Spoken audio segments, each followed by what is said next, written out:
Ayan po, magluto tayo ng boneless na bangus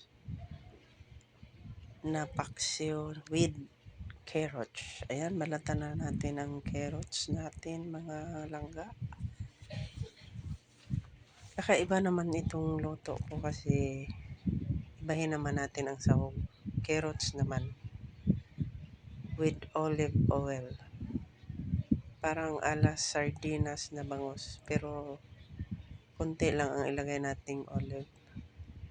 Ayan, nag-slice na po tayo para dyan sa ating boneless na bangus. Slice natin ang carrots,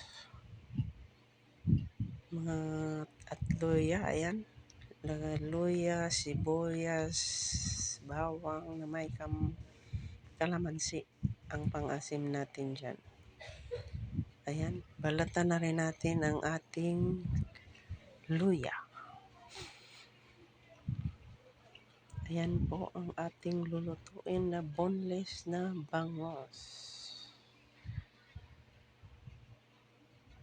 Ayan po ang naisip nating lutuin para sa ating pagluluto ng ating bangus. Boneless na bangus po yan. Ayan, binalatan na natin ang ating bawang. Ayan, slice na rin natin ang bawang. Medyo malaki lang. Ayan, tapos sibuyas. Slice na rin natin ang ating sibuyas, mga langga. Ayan, hanggat matapos na po yan, mga langga, ang ating mga isasahog dyan sa ating paksiw na bangus. Boneless po yan. Para hindi na mahirapang kakainin, wala yung tinik.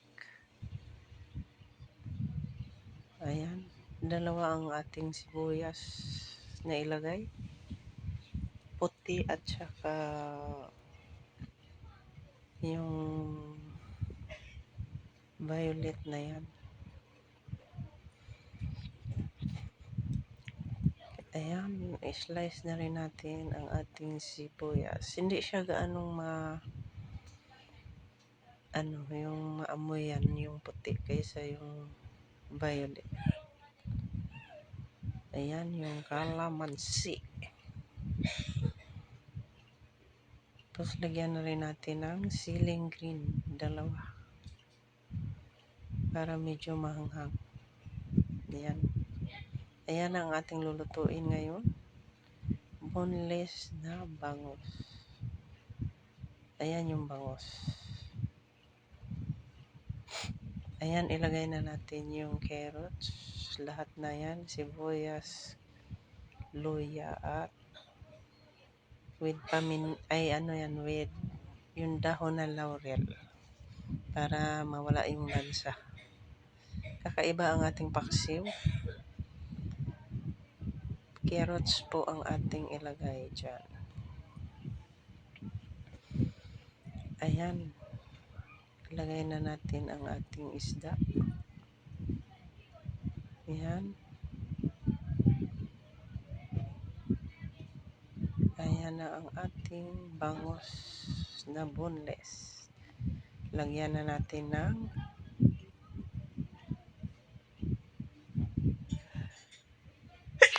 magic sarap at pamintang durog. Ayan.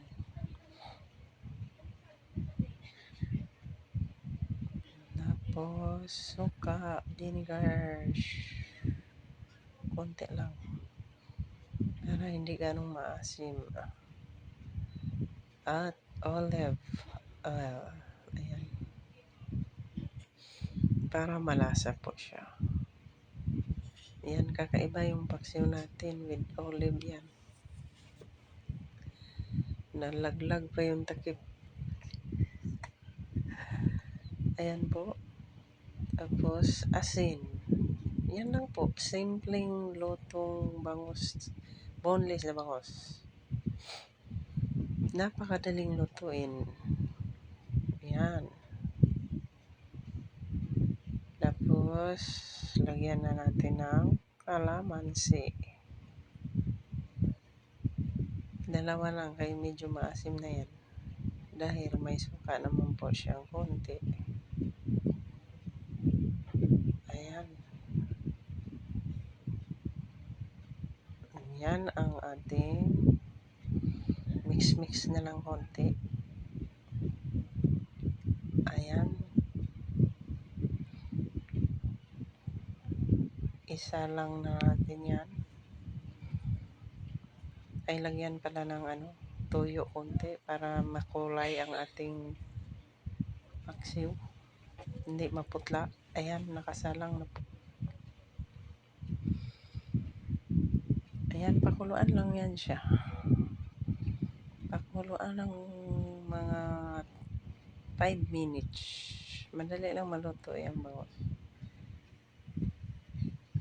Ayan. Halo-haluin.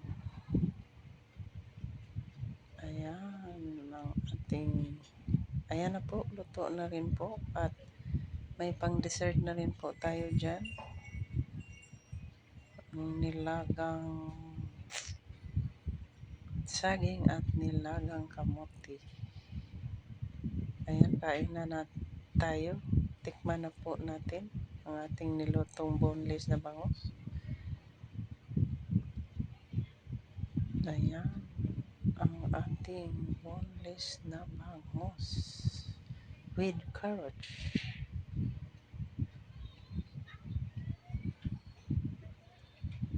Ayan. Sarap.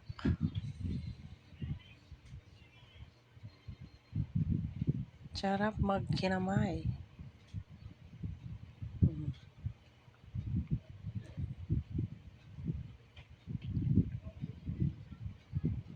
Tapos with kamote at saging. Mamaya,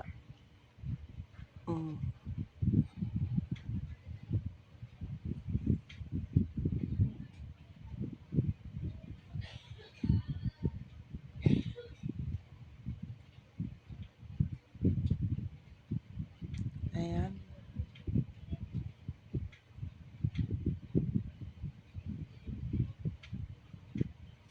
Mali, yan, nilagang saging na po at yan, tapos na.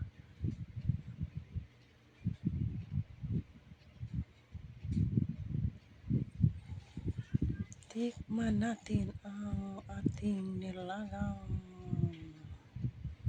kamote at saging. Ayan na. Pang dessert.